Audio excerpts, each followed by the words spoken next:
Murder cases को solve करने में पुलिस एड़ी चोटी का जोर लगाती है और ज़्यादातर मामले कत्ल के ऐसे होते हैं जिन्हें पुलिस सुलझाने में कामयाब हो जाती है। एज अ क्राइम रिपोर्टर मेरा ये पर्सनल एक्सपीरियंस है कि बहुत कम ऐसे मामले होते हैं जिसमें पुलिस मर्डर केसेस को सुलझा नहीं पाती है। लेकिन क्या पुलिस दूसरे अपराधों को लेकर भी उतनी ही ज़्यादा गंभीर है? खासकर ड्रग डीलिंग या सिंडिकेट वाले जो अपराध होते हैं, वाइट कॉलर क्राइम होती है, क्या उसको लेकर पुलिस उतना ही गंभीर है? आज की कहानी को सुनने के बाद, आज के क्राइम इन्वेस्टिगेशन की स्टोरी को सुनने के बाद आपका नज़रिया शायद पुलिस वालों के लिए थोड़ा बदल जाए। तो आइए शुरुआत करते हैं। ये घटना है जून 2022 की और जगह है कर्नाटक का बेंगलुरु। अगले साल यानी 2023 में कर्नाटक में विधानसभा चुनाव होने वाले थे। तो ऐसे में वहाँ की पुलिस जो है वो काफ़ी एक्टिव थी। वो अलग अलग जगह पर चेकिंग कर रही थी। चेकिंग करके जो सैंड माइनिंग करने वाले लोग हैं, नशा की तस्करी करने वाले लोग हैं, इसके अलावा जो इलिसिट लिकर का बिजनेस करते हैं, उन लोगों पर पुलिस लगातार नकेल कसने की कोशिश कर रही थी। और ये पुलिस का एक्टिवनेस जो है वो काफ़ी बढ़ा हुआ था। इसी सिलसिले में 14 जून 2022 को बेंगलुरु की जो सिटी क्राइम ब्रांच है उसके एक ऑफिसर हैं, इंस्पेक्टर मिस्टर महेश प्रसाद, उनको एक खबर मिलती है। उनको जानकारी ये मिली कि बेंगलुरु से कुछ ड्रग डीलर और ड्रग पेडलर बेंगलुरु शहर में आ रहे हैं और वो बेंगलुरु में ही अपने क्लाइंट्स को, अलग अलग लोगों को, खासकर कॉलेज गोइंग स्टूडेंट्स को वो ड्रग की सप्लाई करने वाले हैं। ये एक बहुत ही क्रूशियल लीड थी और बहुत ही अहम जानकारी थी। ये कैच इसलिए भी बहुत अहम था क्योंकि जो खबर थी उसके मुताबिक जो ड्रग पेडलर्स हैं वो अकेले नहीं बल्कि ग्रुप में ट्रैवल करने वाले थे। और अगर ग्रुप में ट्रैवल करने वाले थे, पुलिस अगर ऐसे लोगों को पकड़ लेती तो आप समझिए कि एक साथ कई ड्रग पेडलर पकड़े जाते और एक बड़े रैकेट का खुलासा हो सकता था, ऐसी संभावना थी।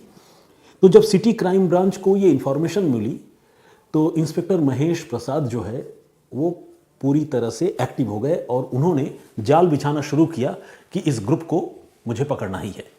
और प्लानिंग के मुताबिक वो शहर के एंट्री पॉइंट्स पर, खासकर जो गाड़ियां बेंगलुरु की तरफ आती है, उन एंट्री पॉइंट्स पर पुलिस ने अपनी चौकसी बढ़ा दी। एक पर्टिकुलर पॉइंट पर पुलिस को जो टिप ऑफ मिली थी, जो जानकारी मिली थी, एग्जैक्टली उसी के मुताबिक एक सुजुकी रिड्स कार शहर की तरफ, बेंगलुरु की तरफ आती हुई दिखी। ऐसी ही कार के बारे में पुलिस को जानकारी मिली थी। पुलिस ने इस कार को रुकवाया और कार में पुलिस को 4 लोग बैठे हुए मिले। इनसे जब पुलिस ने पूछा तो उन्होंने कहा कि सब फैमिली मेंबर हैं, काम से बेंगलुरु जा रहे हैं।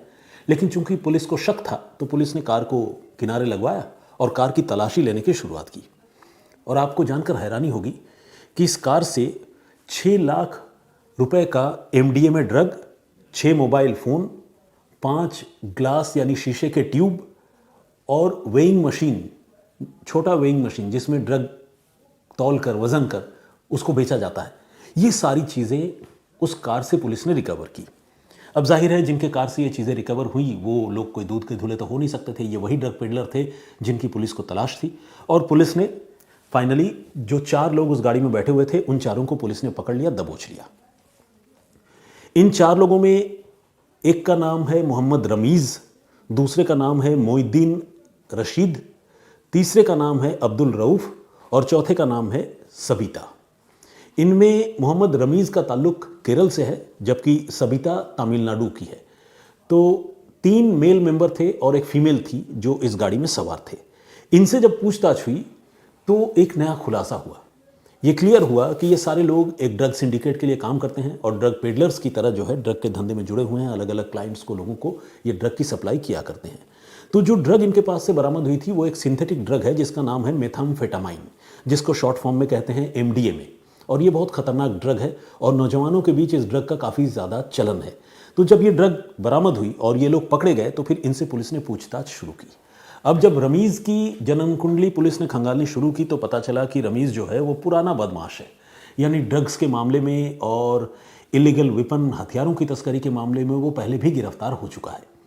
लेकिन हमारे कानून व्यवस्था की विडंबना देखिए कि 6 महीने पहले रमीज़ NDPS जैसे गंभीर मामले में गिरफ्तार होने के बावजूद, यानी नारकोटिक्स ड्रग्स एंड प्रिवेंशन से जुड़ा जो एक्ट है उस मामले में गिरफ्तार होने के बावजूद उसको ज़मानत मिल गई थी और वो 6 महीने पहले ज़मानत पर रिहा हुआ था। लेकिन 6 महीने बाद वो फिर से पुलिस की जाल में आ फंसा और इस बार उसके पास से लाखों रुपए के ड्रग, मोबाइल फ़ोन और दूसरी जो आपत्तिजनक चीज़ें हैं वो बरामद हुई। मोहिद्दीन, रशीद और अब्दुल रऊफ़ ये भी जो है ड्रग पेडलिंग का काम करते थे और मोहम्मद रमीज़ के साथी थे, एक्विंटेंस थे। लेकिन सविता की कहानी अलग थी। सविता बेसिकली एक कॉलेज गोइंग स्टूडेंट थी और उसकी उम्र थी महज 25 साल। अब सवाल यह है कि एक कॉलेज गोइंग लड़की 25 साल की वो इन ड्रग पेडलर्स के साथ उस कार में क्या कर रही थी और उसकी क्या भूमिका थी आखिरकार इस रैकेट में। तो इसका जवाब ये है कि ये जो ड्रग एडिक्ट्स हैं, मतलब ड्रग पेडलर हैं, ये खुद भी ड्रग एडिक्ट्स हैं, ये खुद भी ड्रग लेते हैं। लेकिन ये जो सविता है उसको भी इन्होंने ड्रग की लत लगा दी थी और वो भी एक ड्रग अब्यूज़र थी, ड्रग की विक्टिम भी थी। उसको ड्रग चाहिए होता था लेकिन ड्रग इतनी आसानी से तो मिलता नहीं है। तो एक बार्टर डील इस लड़की ने, सविता ने मोहम्मद रमीज़ के साथ की थी और रमीज़ को वो अलग अलग शहरों में, एंट्री पॉइंट्स में पुलिस की नज़रों से बचाकर अंदर ले जाने, अलग अलग ठिकानों तक पहुंचाने में वो मददगार की तरह काम किया करती थी। बदले में सविता को बेचने के लिए भी कुछ ड्रग्स मिल जाते थे और ख़ुद अपने कंजम्पशन के लिए भी मोहम्मद रमीज़ कुछ MDMA जैसी ड्रग दे दिया करता था। अब सविता कोई पुलिस ऑफिसर तो है नहीं या कोई ऐसी कैरेक्टर भी नहीं है जिसे देखकर पुलिस छोड़ दे। फिर सवाल है कि वो इस ड्रग सिंडिकेट में आखिर कैसे इन ड्रग पेडलर की मदद किया करती थी। तो इसका बड़ा सीधा सा जवाब है, वो ये कि जब भी सविता जैसी कोई लड़की ऐसे 4-5 लोगों के साथ बैठकर कहीं जा रही होती है तो पुलिस वाले जब रोकते हैं तो पुलिस जब महिलाओं को या लड़की को पुलिस देखती है तो पुलिस को लगता है कि अरे ये तो फैमिली मेम्बर है। फिर वो एक स्टोरी सुनाते हैं कि मेरी बहन है, हमारा परिवार है, हम हॉस्पिटल जा रहे हैं। तो लोगों को और ख़ासकर पुलिस वालों को लगता था कि अरे हाँ ये जेन्युइन मामला होगा, क्योंकि लड़की जब गाड़ी में बैठी हुई है तो पुलिस वाले इतने गंभीर अपराध में सस्पेक्ट ज़्यादा नहीं करते और जाने देते हैं। इसका फ़ायदा जो है ये ड्रग पेडलर उठाते थे और एक तरह से सविता को मोहरे की तरह या शील्ड की तरह इस्तेमाल कर रहे थे। और सविता भी जानबूझकर इस रैकेट का हिस्सा बनी हुई थी, खुद भी ड्रग ले रही थी, दूसरे स्टूडेंट्स के बीच में भी ड्रग्स बेच रही थी। लेकिन इस बार इनकी किस्मत खराब थी, क्योंकि पिन पॉइंट इन्फॉर्मेशन था। तो इंस्पेक्टर महेश प्रसाद की टीम ने इन चारों लोगों को दबोच लिया और इनके पास से ये सारी चीज़ें बरामद हो गई। इनके खिलाफ तो मुकदमा दर्ज हुआ, लेकिन अब पुलिस के लिए चैलेंज ये था कि इन लोगों को आखिर वो ड्रग्स की सप्लाई कहाँ से होती है, MDMA ये कहाँ से लेकर आते हैं कि शहर के नौजवानों को और ख़ासकर कॉलेज गोइंग स्टूडेंट्स को ये बांटते हैं। तो पुलिस ने जब छानबीन शुरू की तो एक किरदार का नाम और सामने आया। इसका नाम है मोहम्मद इम्तियाज़। बेसिकली ये जो इम्तियाज़ था वो उस कार का मालिक था जिस कार में ये सारा का सारा group of drug peddlers travel कर रहा था। इम्तियाज़ को भी पुलिस ने गिरफ्तार किया, उस पर भी इल्ज़ाम लगा कि वो इस ड्रग सिंडिकेट का मेंबर है, उसके खिलाफ भी चार्जशीट दाखिल हुई, मुकदमा चला। लेकिन एक सवाल अपनी जगह जस का तस था, वो ये कि इन लोगों को MDMA की सप्लाई कौन करता है।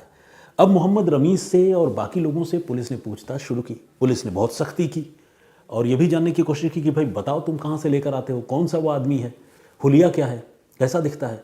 लेकिन लाख पूछताछ करने के बावजूद और सख्ती से पूछताछ करने के बावजूद इन लोगों ने उस आदमी का नाम नहीं बताया जो आदमी इन लोगों को ड्रग सप्लाई करता था। वजह क्या हो सकती थी? क्या उस आदमी का इतना खौफ था?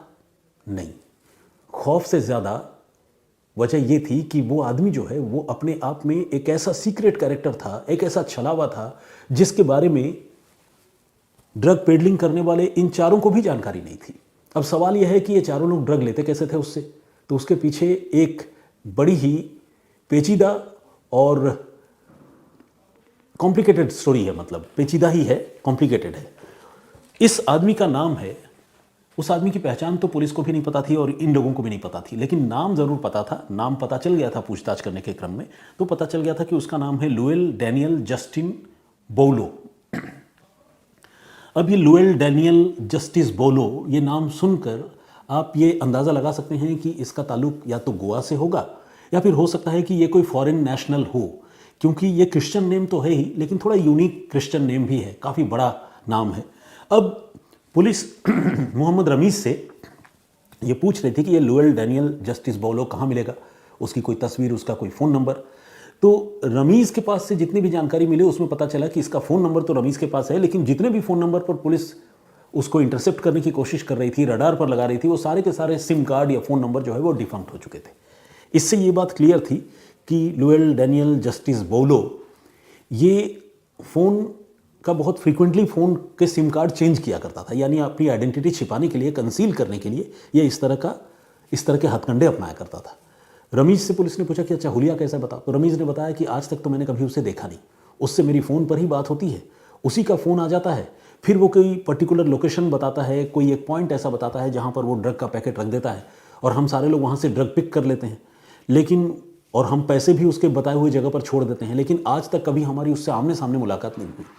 कहने का मतलब ये है कि ये जो भी आदमी था वो इतना शातिर था कि वो अपना मोबाइल फ़ोन का सिम कार्ड या मोबाइल फ़ोन का हैंडसेट तो लगातार बदलता ही था, अपनी लोकेशन भी बदलता था और अपनी शर्तों पर ड्रग्स का धंधा करता था। जिसको भी वो ड्रग की सप्लाई किया करता था उस आदमी से वो कभी आमने सामने मिलता नहीं था। और यही वजह है कि पुलिस के लिए इस लुएल डैनियल जस्टिस बोलो तक पहुंचना एक बहुत बड़ा चैलेंज साबित हो रहा था। लेकिन पुलिस ने यह तय किया कि वो इस बार इस आदमी को गिरफ्तार करके दम लेगी। पुलिस ने अब अपनी पहचान छुपाकर, अपनी आइडेंटिटी छुपाकर अंडर कवर एजेंट की तरह इस ड्रग डीलर को पकड़ने का फैसला किया। इसके बाद पुलिस मोहम्मद रमीज़ के टच में रहा और मोहम्मद रमीज़ के साथ आखिरकार एक बार लुएल डैनियल जस्टिस बोलो का कनेक्शन स्टैब्लिश हो गया, पुलिस हिरासत में रहने के बावजूद। क्योंकि जाहिर है पुलिस उस आदमी को पकड़ना चाहती थी, तो ये जो मोहम्मद रमीज़ का फ़ोन था उस फ़ोन को पुलिस ने खुला रखा था, रमीज़ को अपने आसपास ले रखा होगा या रिमांड पर होगा, जो भी हो। तो उसके नंबर पर जब बोलो का कॉल आया तो रमीज़ के थ्रू पुलिस को बोलो का नंबर पता चला, वो नंबर पता चला जिस नंबर पर इन दिनों बोलो जो है वो एक्टिव था। वो नंबर कब बदल दे कब बंद कर दे इसके बारे में किसी को भी नहीं पता था। अब जो पुलिस का ऑफिसर था, अंडर कवर एजेंट, उसने जस्टिन बोलो से बात करने की शुरुआत की। और आपको जानकर हैरानी होगी कि इस पुलिस ऑफिसर ने एक ड्रग का कस्टमर बनकर, एक स्टूडेंट बनकर कि मुझे भी ड्रग चाहिए, डैनियल जस्टिन बोलो से 3 महीने तक वो लगातार बात करता रहा। इन 3 महीनों में उस पुलिस ऑफिसर ने जस्टिन बोलो का विश्वास जीतने की पूरी कोशिश की और ये तय किया कि वो विश्वास जीतकर जस्टिन बोलो से कभी ना कभी किसी न किसी मोड़ पर या मुकाम पर मिलेगा और आखिरकार उसे पकड़ लेगा, गिरफ्तार करेगा। लेकिन इस काम में बड़ा खतरा था। खतरा जान माल का कम था, बल्कि इस बात का ज़्यादा था कि वो जो ड्रग डीलर था वो इतना शक्की आदमी था कि वो कभी भी पुलिस को चकमा दे सकता था। अगर उसे पता चल जाता कि अंडर कवर एजेंट उससे बात कर रहा है, वो असल में ड्रग का खरीदार नहीं है, तो कभी भी चकमा दे सकता था, गायब हो सकता था। इसीलिए पुलिस जो है उसका विश्वास जीतने के लिए हर वो काम कर रही थी जिसकी पुलिस को दरकार थी। और आखिरकार पुलिस कामयाब हुई और लुएल डैनियल जस्टिन बोलो से पुलिस बात करती रही। बात करते करते एक बार बेंगलुरु में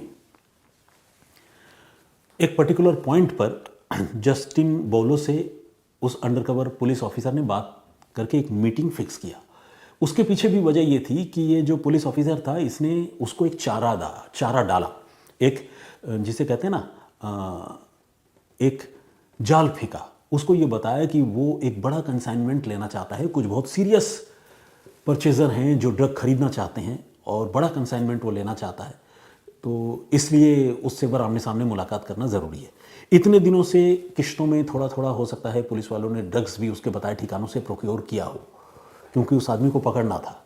तो आखिरकार एक पर्टिकुलर पॉइंट पर लुएल डैनियल जस्टिन बोलो इस अंडरकवर पुलिस ऑफिसर से मिलने के लिए तैयार हुआ।